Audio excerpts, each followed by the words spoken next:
Bienvenue à vous toutes et tous.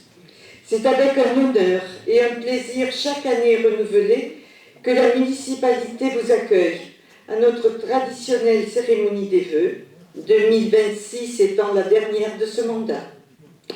Ainsi, en raison des prochaines élections municipales, nous sommes tenus au devoir de réserve électorale.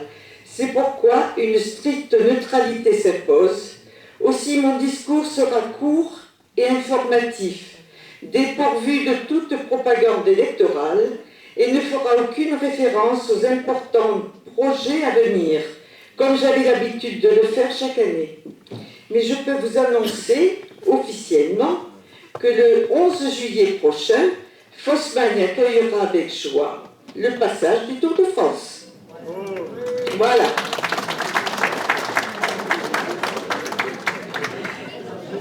Mes très chères toutes et tous, quel plus beau moment que d'être réunis ce soir. Merci à vous d'être venus aussi nombreux. Chaque année, cette rencontre demeure tellement fraternelle.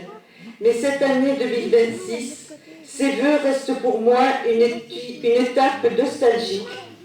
Car c'est avec une grande émotion qu'ils sont les derniers que je prononce en tant que maire de Fosmagne, ma commune de cœur après 18 ans d'engagement dans cette fonction dévorante, mais combien passionnante.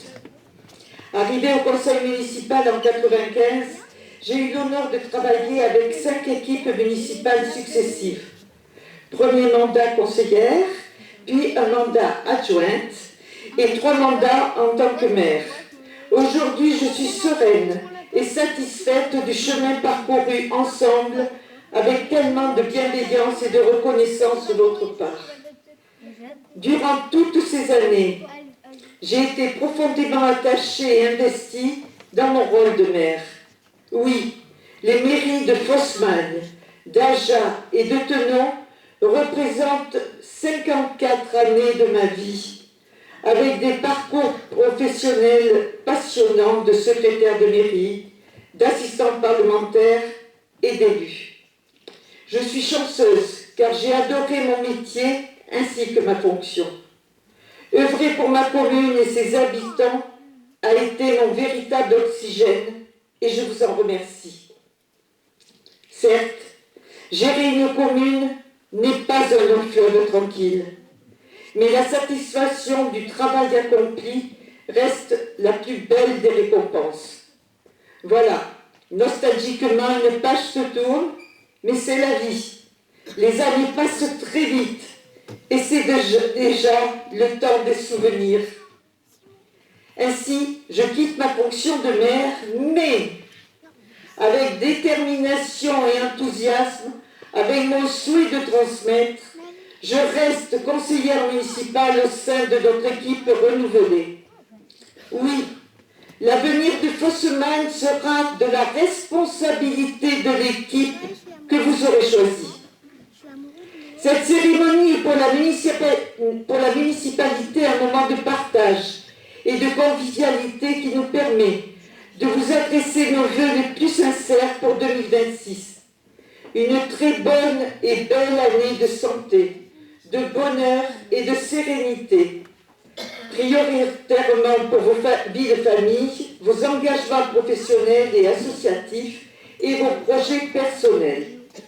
Une bonne année qui devra vous permettre de relever de nouveaux défis en vous appuyant sur les énergies les moins polluantes et les moins chères qui sont la famille et les amis. Alors, commencez cette énergie à pleine vitesse, car pour l'avenir et le bonheur, il n'y a pas de limitation. À vous toutes et tous, bon et agréable voyage sur les routes de 2026.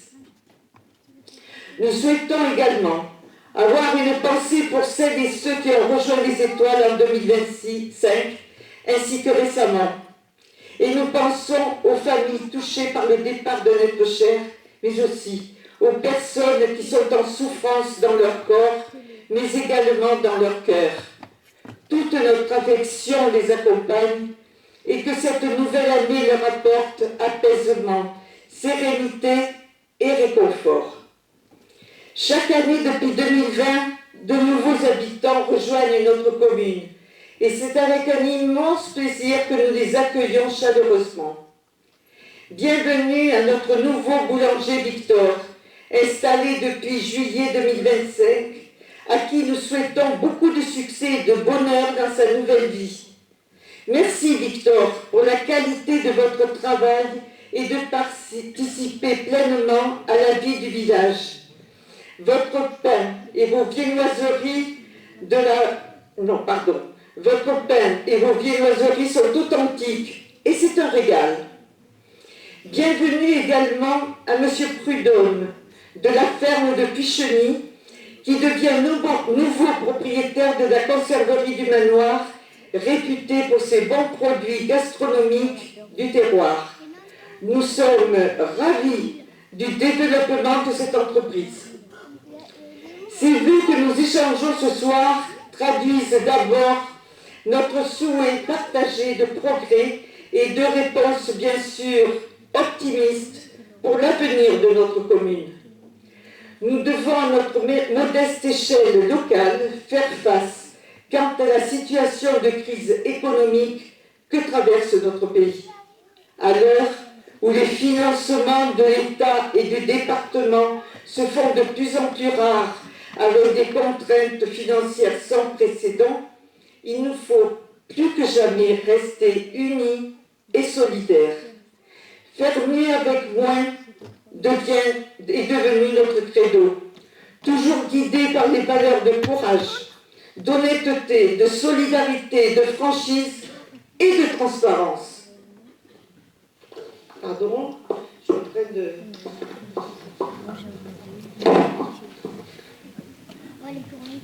Alors, sachez que servir ma commune a été un engagement profond durant 18 ans. Et c'est avec toute ma force et mon cœur que j'ai accompli cette importante et noble tâche que vous m'avez confiée depuis 2008. Merci à vous de m'avoir permis tout cela. À cet instant, permettez-moi d'avoir une pensée aimante pour mon cher papa qui a tant œuvré pour sa commune de Fosseman et qui m'a donné le goût et l'ambition de l'engagement local. Avec mes équipes municipales successives, nous avons toujours veillé à une gestion financière rigoureuse, avec des budgets équilibrés et sincères et une fiscalité maîtrisée. Le conseil municipal a poursuivi sa volonté de ne pas augmenter les taux des impôts locaux. Cependant, compte tenu d'une baisse des dotations de l'État et des subventions, les marges de manœuvre sont de plus en plus réduites. Fort heureusement, notre gestion rigoureuse mise en place depuis quelques années permet à la commune d'investir encore. Je ne rentrerai pas dans le détail des chiffres, car comme chaque année, vous avez consulté le bulletin municipal 2025, distribué en décembre, exceptionnellement par Loïc, notre facteur dans chaque foyer, en raison de la période de réserve électorale. Je vous rappelle les principales réalisations effectuées en 2025. Création d'un city-stade, basket, volley, foot, tennis, etc. Espace convivial de pratiques sportives pour créer un nouveau point de rencontre et d'échange pour toutes les générations. En effet, échanger, se connaître, partager sont les meilleurs antidotes contre la morosité. Effacement des réseaux sur la traversée du bourg avec mise en place de nouveaux lampadaires LED. Cet important chantier, conduit par le SDE 24, n'est pas tout à fait terminé. En effet, les services d'Orange provoquent ce retard et nous nous en excusons. Une fois les fils et les poteaux déposés, le bourg sera nickel. Juste un peu de patience. Comme chaque année, d'importants travaux d'investissement ont été effectués sur la voirie communale. Comme je vous le disais au début, je ne voterai pas les projets à venir. Période préélectorale oblige. Ils vous seront dévoilés en temps voulu. Mais je tiens à dire que nos projets effectués durant ces 3 derniers mandats pour faire rayonner Fosman sont, je pense, de beaux challenges. Nous y avons cru en faisant des choix mesurés et responsables. Et nous n'avons pas décidé par mégalomanie. Bien sûr, contenter tout le monde au moment de prendre une décision définitive est une difficulté. En effet, gérer le bien commun, c'est décider. Et décider, c'est choisir, en faisant forcément des satisfaits et des mécontents. Mais satisfaire globalement nos administrés est, je pense, le but à atteindre de nous, élus. Merci de votre soutien. Sans être un rituel, mais un véritable signe de reconnaissance envers celles et ceux qui font vivre Fosman au quotidien, cette rencontre est aussi l'occasion d'adresser des remerciements et la liste, ma foi, est longue. Remercier sincèrement Dominique Bousquet, conseiller départemental et président de notre communauté de communes du Terrassonnais au Périgord Noir, qui nous est d'un très grand secours dans la défense des dossiers et qui assure une présidence parfaite et dévouée avec ses vice-présidents ainsi que ses solides collaborateurs et collaboratrices, toujours compétents, efficaces et disponibles. Merci à l'équipe France Service qui assure une permanence mensuelle à Fosman pour vous accompagner dans vos démarches administratives. Merci également à Francine Bourrin, notre conseillère départementale, pour son total investissement.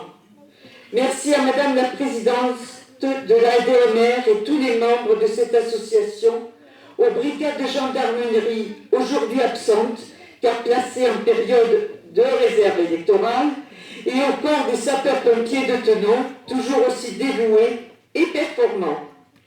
Nos félicitations iront aux 3 enseignantes du RPI Fosman, Limera, Aja, et leur assurons toute notre reconnaissance pour la qualité de leur travail et leur dévouement. Grand merci à tous les acteurs de la vie économique de Fosman et ses environs, commerçants, artisans, dirigeants d'entreprises, agriculteurs, office notarial, sans oublier les professionnels de santé installés dans la maison médicale, médecins, kinés, ostéopathes, sages-femmes, infirmières diététiciennes, praticiennes en énergétique chinoise, praticiennes en hypnose, tous installés dans la maison médicale.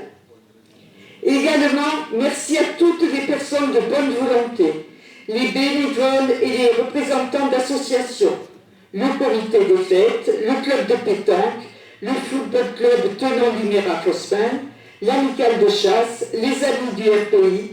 Merci à toutes ces associations si utiles à la vie d'un village.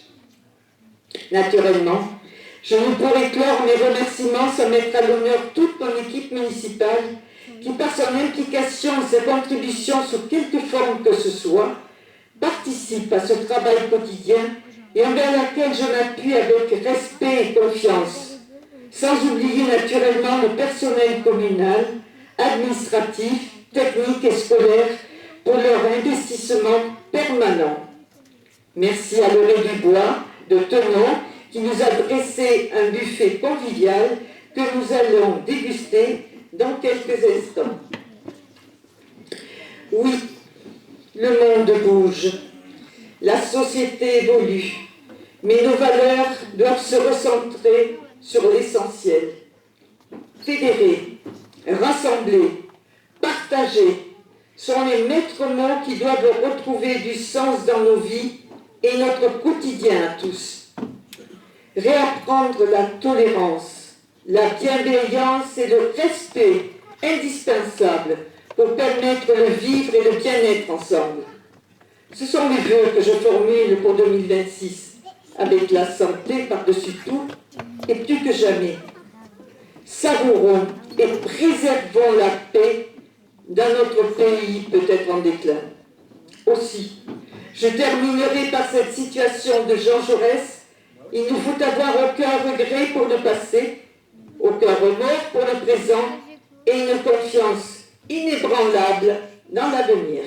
Je vous remercie de votre attention et je passe la parole à Francine, à Dominique.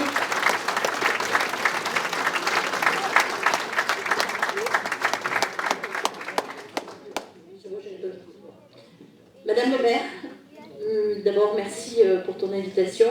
Mesdames et messieurs le conseil municipal, monsieur le président de la communauté de communes, mesdames et messieurs les représentants d'associations, mesdames et messieurs. Donc moi je suis ravie de pouvoir assister à cette cérémonie de vœux. J'en ai pas fait beaucoup à Fosman, parce qu'en général, il y a toujours plusieurs cérémonies. Et Dominique aimant particulièrement son canton, contrairement à ce que certains puissent penser ou puissent dire tel que je l'entends aujourd'hui, c'est quelqu'un qui est très attaché à son canton et aux habitants qui y vivent, et il tenait absolument à être présent dans son ancien canton. Voilà, donc moi j'allais faire les vœux dans les autres communes. Voilà, donc ce soir je suis ravie parce que, donc ce soir je suis ravie parce qu'il n'y a pas de vœux arrière et je peux assister ici. Donc moi j'ai pour habitude, quand j'interviens, de vous donner quelques informations donc, sur le département, puisque c'est aussi l'occasion de vous informer, cette cérémonie des vœux, c'est aussi l'occasion de donner des informations. Alors, tu as dit que c'était compliqué, donc effectivement, je ne vais pas te contredire. Donc ça devient très compliqué, même au niveau du département. Donc vous savez qu'il y a 15 départements en France qui sont en difficulté, donc financières, dont 12 qui ont des difficultés plus particulières, à savoir qui ont des épargnes nettes négatives. Ça veut dire quoi? Ça veut dire que quand vous faites recettes, moins de dépenses, moins les emprunts, vous êtes en négatif. Inutile de vous dire que ça ne dure pas très longtemps. Donc il vaut mieux effectivement que cette soustraction soit positive. Alors, pour le coup, nos voisins de la Gironde, je ne sais pas s'il y a des Girondais ici, donc en tout cas c'est un des départements qui nous touche, et je vais vous donner par exemple, son épargne nette est à aujourd'hui moins 7%. C'est le quatrième le plus mauvais département de France. Alors nous on n'en est pas là. En général, la moyenne nationale, l'épargne est de plus 3,2%, et pour la Dordogne on est à moins 0,3%. Alors, pourquoi on en est là? Tout simplement parce que vous savez qu'aujourd'hui, le département ne prélève plus l'impôt. Donc, ça fait déjà une recette de moins 30 millions d'euros. Et ensuite, l'essentiel des revenus, des ressources du département sont liés à ce qu'on appelle les DMTO. Les DMTO, c'est quoi? C'est des droits de mutation à titre onéreux. C'est lorsque vous allez chez votre notaire pour faire des transactions immobilières, il y a des taxes, et une partie de ces taxes revient au département. Donc, après Covid, il y a eu effectivement une flambée et tout le monde est arrivé sur la Dordogne. Et donc, on a vu les DMTO avoir une croissance exponentielle. Ils sont arrivés jusqu'à 95 millions d'euros, du jamais vu. En général, c'était plutôt 50. Et aujourd'hui, ça fait un petit peu comme un soufflet. Ça retombe et on est retombé à peu près au niveau de 2024, soit 60 millions d'euros. Donc, vous voyez qu'il y a là aussi un delta de 30 millions d'euros. Ensuite, les charges sociales du département, c'est le poste le plus important. C'est une compétence obligatoire. Le département a 3 compétences obligatoires: l'aide sociale, les routes et le collège. Parmi ces compétences, il y en a une qui est très importante, c'est l'aide sociale. Ça représente 324 millions d'euros sur un budget global de 700, soit 60% du budget de fonctionnement. Je vais essayer de ne pas vous donner trop de chiffres, mais il y en a, il faut quand même les donner parce que c'est frappant et c'est marquant. Donc ce budget, 324 millions d'euros, c'est quoi? C'est l'APA, l'aide personnalisée à l'autonomie pour les personnes âgées. On est le 3e département de France le plus âgé, donc effectivement on a de plus en plus de personnes qui arrivent et qui ont besoin de l'APA. Donc l'APA c'est à peu près 68 millions d'euros. Ensuite vous avez le RSA, où on a 9600 allocataires. Vous avez aussi ce qu'on appelle la prestation du handicap, qui a eu une croissance de plus 11% sur l'année dernière, alors on ne sait pas trop l'expliquer. Et surtout, vous avez ce qu'on appelle l'ASE, l'aide sociale à l'enfance, où 1700 mineurs sont placés par la justice à la charge du département. Donc, et ça, c'est 86 millions d'euros. Voilà, donc ça, c'est vraiment dramatique. C'est un problème de société, vraisemblablement. Et ça a doublé, ce chiffre-là, a doublé en 10 ans. Voilà, je pense que c'est des choses qui marquent et je tenais à vous en informer. Donc, toutes ces charges sociales ne font qu'augmenter et, comme tu l'as dit, les recettes diminuent puisque normalement l'État doit compenser le département, ses charges sociales du département, mais il ne le compense pas totalement, il le compense que partiellement, ce qui fait qu'effectivement il y a aussi là encore une perte de moins 67 millions d'euros. Bon, alors vous allez me dire, c'est bon pour tous les départements, alors comment se fait-il que nous, on soit à moins 0,3 ? On est à moins 0,3 parce que depuis très longtemps, la politique a été choisie, c'est d'aider les territoires, notamment au travers de subventions que l'on allouait, ce qu'on appelait les contrats de projets communaux ou les contrats de projets territoriaux concernant les Comcom.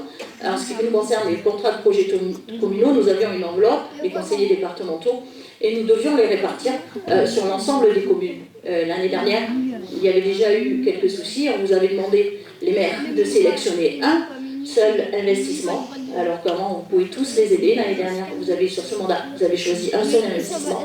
Et donc c'était effectivement le choix. Et je veux dire, pour le milieu rural, c'était très bien parce que ça permettait aux petites communes de faire des investissements qu'ils n'auraient certainement pas pu faire. Et surtout que quand les communes font des investissements, elles font travailler en général en local les artisans locaux et les entreprises locales. Voilà, donc en fait, je crois que c'était vraiment quelque chose de bien. Je ne sais pas si on pourra effectivement le continuer. Le président souhaite le faire et ça se comprend. Mais je pense qu'en 2027, ça sera peut-être compliqué de continuer à aider les communes. Donc ceux qui ont fait des investissements, ils ont bien fait. Et donc Germinal Perrault dit que pendant très longtemps, effectivement, on a aidé en dehors des compétences obligatoires. Et donc vous savez qu'il y a beaucoup de salles des fêtes qui ont été refaites et beaucoup de traverses, dont Fosnheim, puisque sur 500 communes, 400 traverses ont été refaites.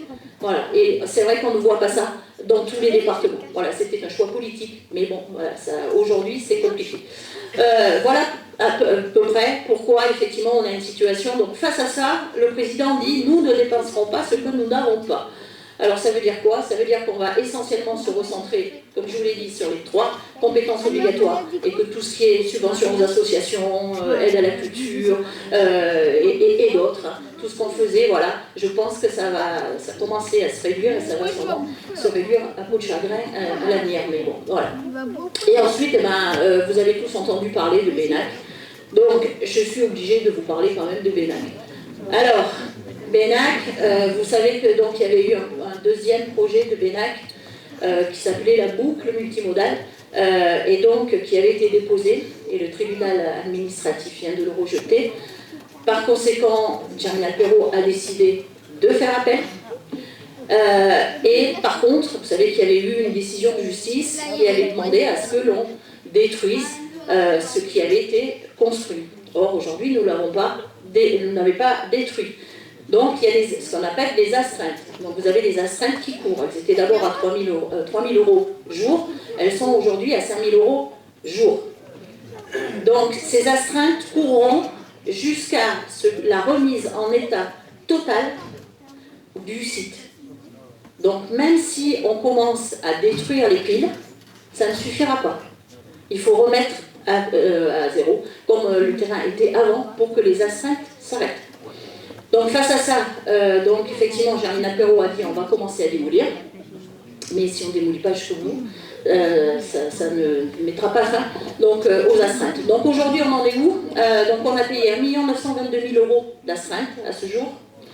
On a construit pour 39 220 000 de construction, donc les piles, plus les archis et tout, voilà, on a payé déjà, on a fait pour ça, pour ce montant de travaux.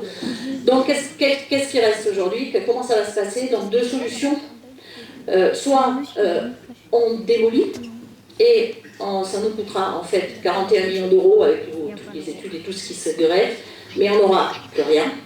Soit on continue, et on prend la boucle multimodale, et là le projet est aujourd'hui à 63 millions d'euros. plus il y avait eu des engagements qui avaient été faits pour la démolition auprès d'entreprises, et pour l'instant, ils attendent, et donc il va falloir les défrayer. Donc ça se rajoutera aux 63 millions d'euros. Voilà ce que je voulais vous dire sur Benac. Alors on n'est pas là pour savoir si c'est pour, si c'est contre, etc. C'est pas mon problème aujourd'hui. Moi je suis là juste pour vous donner des informations. Voilà, il me reste alors, moi je vais te souhaiter une longue retraite de maire, on va dire, mais j'ai compris que tu restais dans le conseil municipal.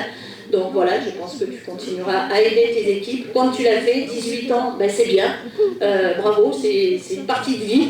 Et comme tu l'as dit, sûrement, c'est un sacerdoce. Voilà, donc moi je te félicite pour ta carrière. J'ai pas beaucoup travaillé avec toi, mais je sais que voilà, tu étais très attaché, tu l'as dit tout à l'heure à ta commune. Voilà, il me reste à vous souhaiter à toutes et à tous une excellente année 2026. Malgré tout, gardez le moral, soyez punchy, puis tout ira bien. Allez, je vous remercie.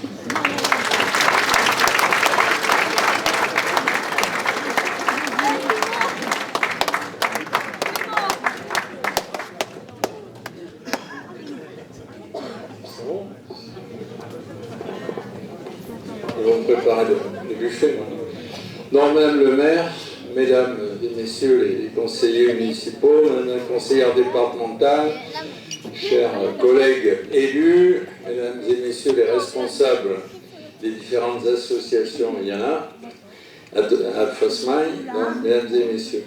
Bon, alors, tu t'en vas pas complètement, mais c'est une page qui se tourne, donc ça remonte à beaucoup d'années de travail ensemble.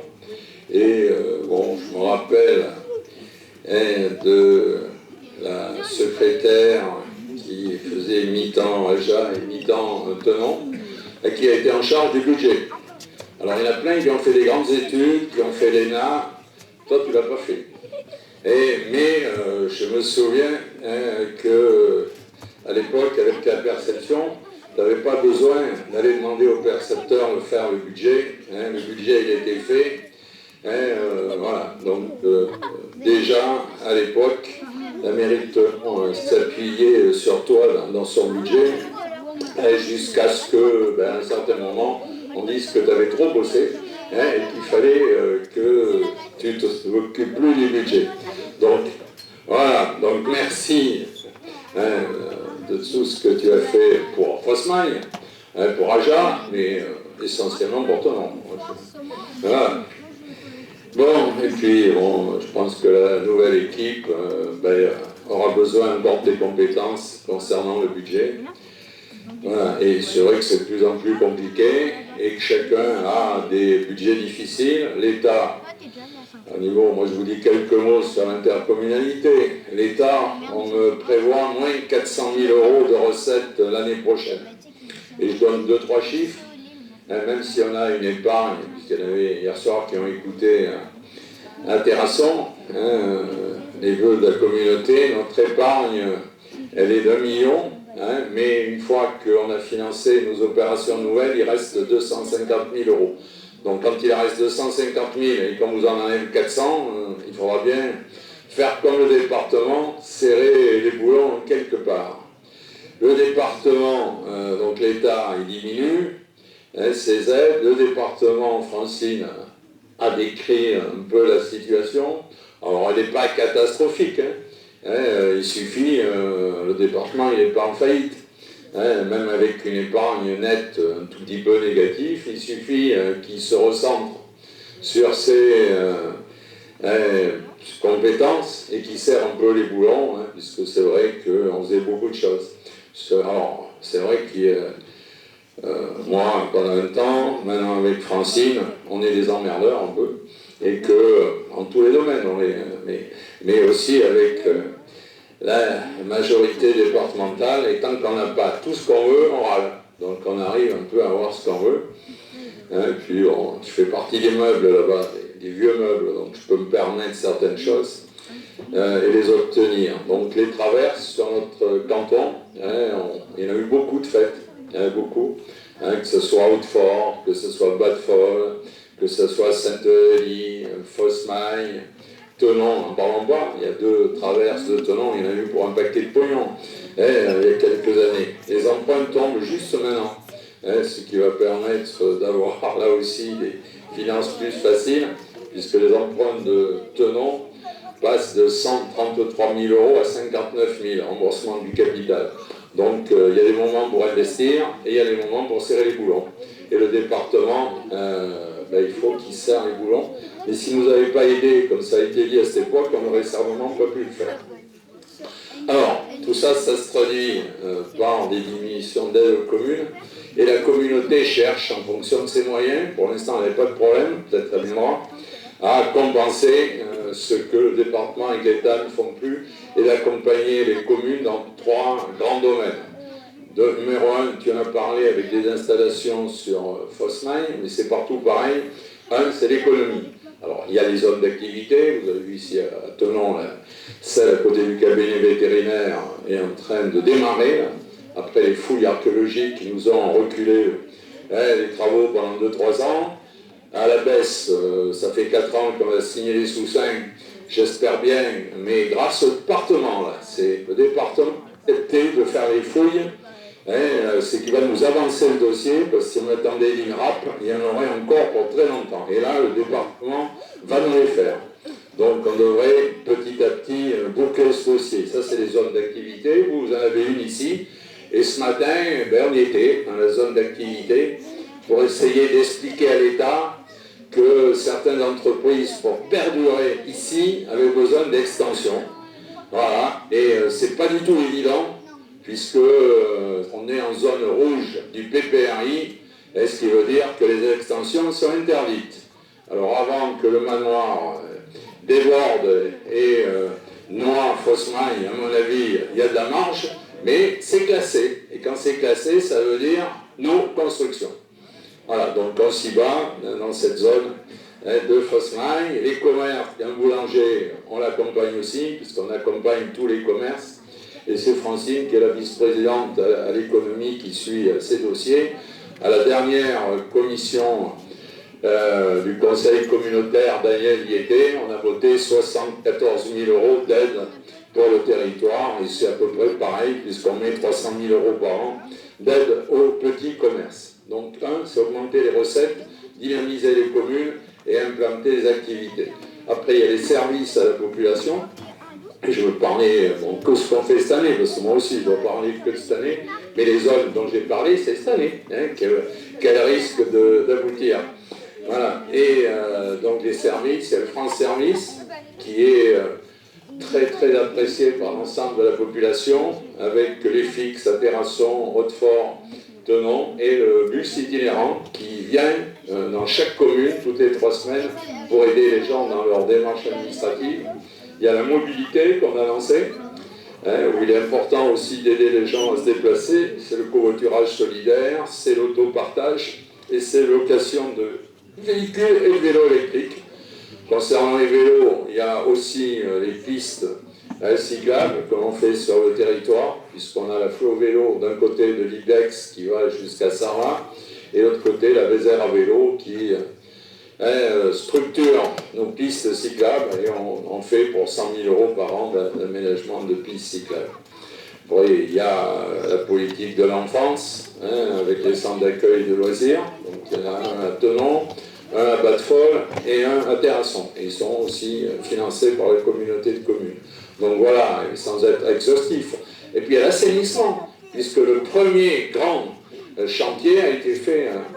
Et comme je ne parle pas du bilan, je parle de ce qu'on fait cette année. Cette année, on met aussi 1 million € à Terrasson pour la deuxième tranche de réfection des réseaux d'assainissement.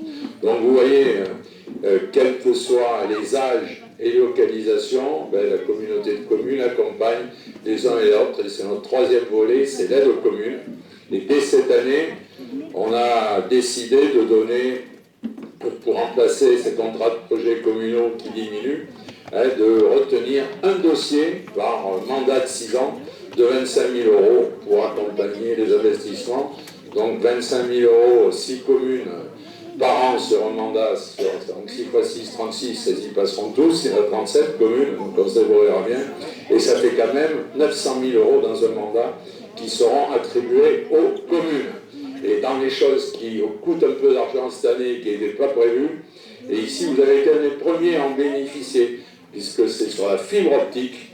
Vous aviez un NRAZO, et vous avez été un des premiers fibrés, mais il y a déjà très longtemps. Et maintenant, la fibre va arriver partout, mais comme financièrement, ce n'était pas trop équilibré, on nous demande 150 000 € par an pendant 12 ans supplémentaires. C'est-à-dire 1,9 million qu'on va mettre pour accompagner l'arrivée de la fibre optique.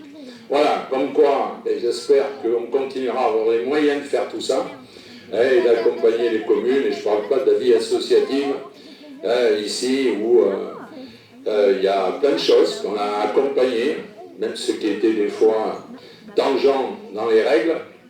Et puis il y a le foot quand même à Fosman. C'est quand même le grand Fosman. Donc il reste quelques vestiges et on continue à l'accompagner. Monsieur Guichet-Rosa, qui est un trésorier, me téléphone régulièrement en me disant il faudrait que tu fasses rentrer un peu de sous. Voilà. Et dans ces joueurs, il y a la famille Montupé, on s'est élevés ensemble, ils sont un peu infernaux, mais on s'aime bien, on s'est élevés ensemble. Bon, allez, bonne année à vous tous, avec Fosman reste dynamique, on continuera, pour ceux qui seront élus, à accompagner. Merci, bonne année.